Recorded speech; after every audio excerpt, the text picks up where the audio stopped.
Sa sobrang tapang nga ng manok na to, kaya naman nagdesisyon ako nakatayin ko na nga laang. Mas matapang pa nga kasi siya kaysa sa amo niya, kaya tuloy pinakatay ko na laang. Kung hindi sana siya matapang, edi sana kasama pa namin siya ngayon. Nagkataon nga din na birthday nga ng aking mister, kaya naman sa kawali nga ang kanyang bagsak. Syempre kapag mahal mo, ipagkatay mo. Hindi na nga ako nakapag-video nung tinanggalan nga namin ng balahibo aring manok dahil na busy na nga kami.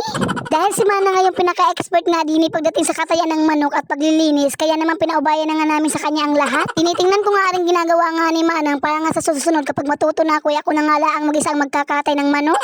Kung may kakatayin, pero kung wala, edi wala. Mabilis lang naman akong kausap. Ari nga laang talaga pinakamaganda mga day kapag napatira ka nga sa probinsya, dahil kapag mayroon kang mga alagang mga hayop-hayop, kapag halimbawa ay nauhaw ka at gusto mo nga magkatay, abay pwede ka rin kumuha sa mga alaga mo, di ba? Yun nga lang kapag gusto mo nga ng manok tapos wala ka namang manok at naisipan mo nga magnakaw, abay wag mong gagawin yun. Kapag nahuli-huli ka ng may-ari ay tsak ikaw ang kakatayin. Masama yun, wag ganon.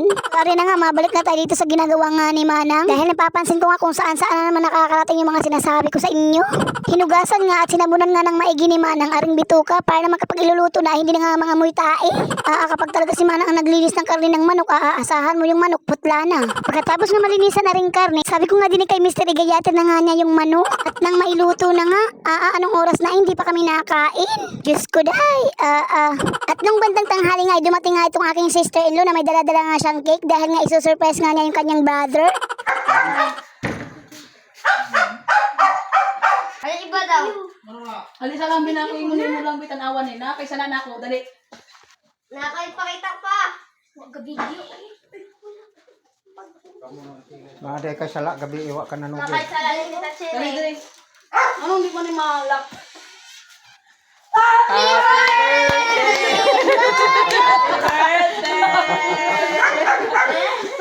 Make a wish! Sa may lawas. Salamat. Di pa alum no. Salamat. Wala kita lang. Asa man na, wala na yun Grabe, ikaw magbuhat. Abiri, kayo mo muna. Napakalaki naman din talaga ng buka ng bunganga ko Buti na nga laang talaga ay walang langaw.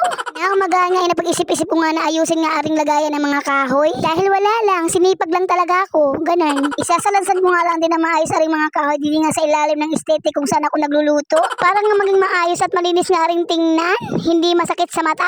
Ay syempre ang kalinisan nga ay hindi nga laang sa loob ng bahay, kundi sa labas din ay kailangan din nating linisin. Para happy lang. Ewan ko ba mga de, kapag nasa bahay talaga ako, yung aking mga kamay ay hindi talaga mapakali. Talaga naghahanap talaga ito ng kukut-kutin o ano ba ang pwedeng gawin. Basta pag nasa loob ako ng bahay, hindi nga ako mapakali. Parang akong kiti-kiti.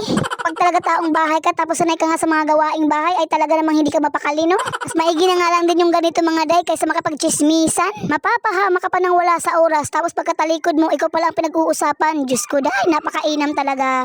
Ang sarap pagkukurutin. Mabuti na nga lang talaga din yung mga day, malalayo nga yung mga kapitbahay, kaya nga wala akong kachismisan, kundi sarili ko laang din. Pinagtatanggal ko na nga lang din itong mga damong ligaw dahil naalibadbaran nga ako at makuwari ko nga ay napakadumi ng paligid. Ay siya, hanggang dito na lang mga day. Maraming salamat sa panonood. Paalam!